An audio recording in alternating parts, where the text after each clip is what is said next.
Right. నమస్తే. Welcome to Andhra Prabha. మరి వికల్ప్ పేరిట మావోయిస్టులు ఒక లేఖ పంపడం జరిగింది. మరి ఇప్పుడు ఈ లేఖ కూడా 2 తెలుగు రాష్ట్రాల్లో అటు దేశవ్యాప్తంగా మరి కొనసాగుతున్న కగార్ ఆపరేషన్‌కి సంబంధించి మరి ఆ కదలికలను కట్టడి చేసే విధంగా ఉందా? అదేవిధంగా మరి పోలీసు శాఖకు మరి ఒళ్ళు జలదరింపు చేసేలా ఉందా? లేకపోతే భయాందోళనకు గురి చేసేలా ఉందా? అంటూ కూడా పలు వ్యాఖ్యలు వినిపిస్తున్నాయి. మొత్తానికి ఇప్పటివరకు జరిగిన శంకర్ అదేవిధంగా హిడ్మాకి సంబంధించిన ఎన్‌కౌంటర్ల గురించి కూడా వాళ్ళు ఆ లేఖలో పేర్కొనడం కూడా విశేషం.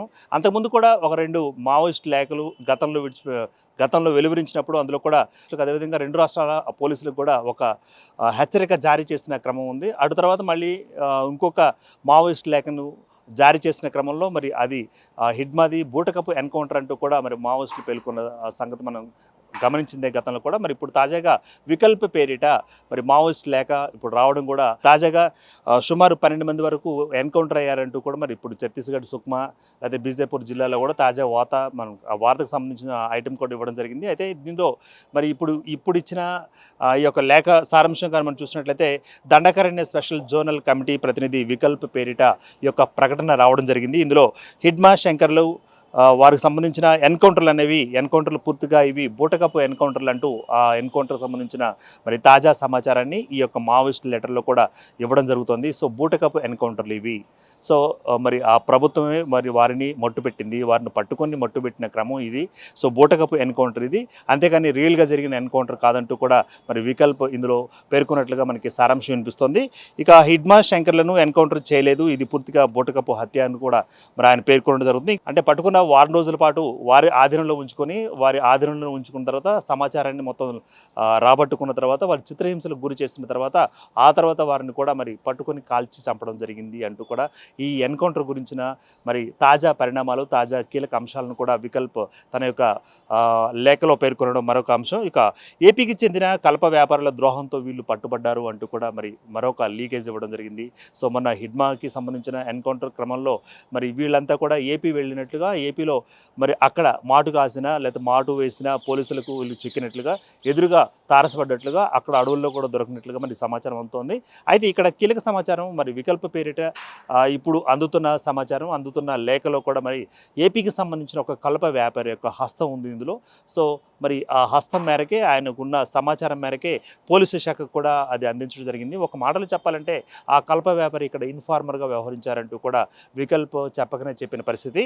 అనారోగ్యంతో ఉన్న హిడ్మా శంకర్లను మరి వీళ్ళు వైద్య నిమిత్తం ఏపీకి వెళ్ళడం జరిగింది అంటూ కూడా అదే లేఖలో చెప్పడం జరుగుతుంది. మరి చికిత్స కోసం వీళ్ళందరూ కూడా విజయవాడ వెళుతున్న క్రమంలో అక్కడ మరి పోలీసులు వాళ్ళని అడ్డగించి మరి ఎదుర్కొని అదేవిధంగా వాళ్ళని కస్టడీలోకి తీసుకున్న తర్వాత ఆ కస్టడీ గురించిన వివరాలను కూడా బయటికి వివరించకుండా మరి వారిని చిత్రహింసలు పాలు చేశారు. అటు తర్వాత వాళ్ళని చంపడం జరిగిందంటూ కూడా ఈ యొక్క లేఖలో మనకు వినిపిస్తున్న సారాంశం. ఇక కల్ప వ్యాపారులు పోలీసులతో కలిసి ఈ కుట్రలు వేశారు, అందుకే మరి హిడ్మా కానీ శంకర్ కానీ ఎన్కౌంటర్ గురవడం, ఇదంతా కూడా ఒక భయంకరమైన వాతావరణం నెలకొనడం, అదేవిధంగా 2 రాష్ట్రాలకు సంబంధించిన ఏఓబీలో కూడా మరి అలజడి సృష్టించడం. సో ఇదంతా కూడా కగారుకు సంబంధించిన ఆపరేషన్లో భాగంగా ఇదంతా జరిగిందంటూ కూడా మరి చెప్తాం. ఆ యొక్క కేంద్ర ప్రభుత్వానికి చెల్లిందంటూ, కేంద్ర ప్రభుత్వం యొక్క బూటకపు మాటలు అంటూ కూడా చెప్తున్న క్రమం ఉంది. సో ఇక ఆంధ్ర పోలీసుల కస్టడీలో వీళ్ళందరూ కూడా హతమార్చడం జరిగింది. సో ఇవన్నీ బూటకపు ఎన్కౌంటర్లు అన్నీ కూడా కీలక సమాచారం చెప్పారు. ఇక హిడ్మా శంకర్లు ఎన్కౌంటర్పై కూడా సమగ్ర దర్యాప్తు చేయాలని మావోయిస్టులు డిమాండ్ చేశారు. గతంలో మరి విడిచిన ఏవైతే లేఖలు ఉన్నాయో లేఖల సారాంశాన్ని, ఈ లేఖల యొక్క సారాంశాన్ని మొత్తంగా కలిపి చూసినట్లయితే మనం మరి మొదటి లేఖలో మరి మావోయిస్టులకు సంబంధించిన ఆ యొక్క కదలికలు, ఆ యొక్క మూమెంట్స్ ఏవైతే ఉన్నాయో ఆ మూమెంట్స్కి సంబంధించిన మరి ఆ క్రమంలో మరి వాటికి సంబంధించినవి వివరాలను పూర్తి స్థాయిలో అందించడం కూడా ఒక లేఖలో పేర్కొనడం జరిగింది. అటు తర్వాత ఇవి బూటకపు ఎన్కౌంటర్లే అంటూ కూడా మొదటిసారిగా రిలీజ్ చేసిన లేఖలు. అటు తర్వాత 2వ లేఖలో కూడా మనం చూసినట్లయితే కేంద్ర ప్రభుత్వాలకు అదేవిధంగా రాష్ట్ర ప్రభుత్వాలకు ఏకంగా 3 రాష్ట్రాలకు ఇక్కడ లేఖలు కూడా హెచ్చరికలు జారీ చేసిన క్రమం మనం చూస్తున్నాం. హెచ్చరికలు అంటే మరి ఆ అధికార వర్గానికి అదేవిధంగా పోలీసు శాఖకు సంబంధించి కూడా ఉన్నతాధికారులకు మీరందరూ కూడా బూటకపు ఎన్కౌంటర్ చేస్తున్నారంటూ కూడా మావోయిస్టుల లేఖ ద్వారా వాళ్ళు ప్రత్యక్షంగా ఇచ్చిన ఆ సారాంశం చూసాం. అండ్ ఇప్పుడు తాజాగా మరి ఇప్పుడు వచ్చిన ఈ లేఖ ఏదైతుందో వికల్ప్ పేరిట రావడం జరిగింది, దండకారణ్యం జోన్ అంటూ కూడా. మరి ఇందులో కూడా చెప్పారు ఏపీకి సంబంధించిన ఒక కలప వ్యాపారి ఇన్ఫార్మర్గా వ్యవహరించడంతో వారి యొక్క కదలికలను పసిగట్టి పోలీసులకు అందించడంతో మరి హిడ్మా కానీ శంకర్ కానీ వారిని పట్టుకొని వాళ్ళ యొక్క ఆధీనంలో 7 రోజులు మరి వాళ్ళ దగ్గర ఉంచుకోవడం, అదేవిధంగా 7 రోజుల పాటు చిత్రహింసలు హత్యలకు గురి చేయడం, అటు తర్వాత వాళ్ళని ఎన్కౌంటర్ చేసినట్లుగా చిత్రీకరించడం జరిగింది. మరి ఇటువంటి బూటకపు ఎన్కౌంటర్లు జరగబోవు, ఇక జరిగితే మాత్రం మేము మాత్రం ఊరుకునేది లేదంటూ కూడా ఒక పత్రాన్ని హిడ్మాకు సంబంధించి, అదేవిధంగా శంకర్ సంబంధించిన ఎన్కౌంటర్లకు సంబంధించి మరి వికల్ప పేరిట మరి లేఖ విడుదలైన క్రమం ఉంది. ఇక ఈ లేఖ చూసిన తర్వాత రెండు తెలుగు రాష్ట్రాల్లో కూడా పోలీసు ఉన్నతాధికారులు, పోలీస్ శాఖ అధికారులు కూడా మరి అలర్ట్గా తమ యొక్క నిఘా వ్యవస్థను ఇంకా బలంగా తీర్చిదిద్దినట్టు తెలుస్తోంది. అదేవిధంగా మరి ఇప్పటికే కగార్ ఆపరేషన్ పేరిట సిఆర్పిఎఫ్ బలగాలు కానీ, లేకపోతే ఎస్పీఎఫ్ బలగాలు కానీ, అదేవిధంగా మరి స్పెషల్ కమాండర్స్ కానీ వీళ్ళు కూడా దండకారణ్యాన్ని జల్లిడబడుతున్నారు. ఇదే క్రమంలో 12 మంది కూడా మరి హతమైనట్లు పోలీసులకి వాళ్ళకి జరిగిన ఎన్కౌంటర్ ఏదైతుందో అందులో ఆ క్రమంలో మరి 12 మంది మావోయిస్టులకు ఎదురు దెబ్బ తగిలినట్టు, 12 మంది మృతి చెందినట్లు కూడా నిన్న మొన్న జరిగిన ఘటనలు మనం చూస్తున్నాం. మొత్తం మీద ఏఓబి అంతా అలజడిగా మారింది. ఏఓబిలో కదలికలను కూడా పసిగడుతున్న క్రమం ఉంది. పోలీసు అధికారులు ఎప్పటికప్పుడు మొత్తం పసిగడుతున్నారు. అదేవిధంగా పోలీస్ డిపార్ట్మెంట్కి ఇన్ఫార్మర్లుగా ఎవరైతే ఉన్నారో వారి నుంచి తగిన సమాచారం తీసుకొని వారి కదలికలను పసిగట్టి వారి ఆటలు కట్టివేసేలాగా మరి కగర్ ఆపరేషన్లో భాగంగా వారి యొక్క కదలికలను కూడా పసిగట్టడం జరుగుతున్నది మరొక కోణాలు వినిపిస్తోంది. అయితే పోలీసులకు సంబంధించిన ఇన్ఫార్మర్లు ఈ విధంగా చేస్తూ ఉంటే మరి మావోయిస్టులకు సంబంధించిన ఇన్ఫార్మర్లు కూడా కొంతమంది ఉన్నారు, వారికి వారే ఉద్యమ విద్రోహులు ఉన్నారు.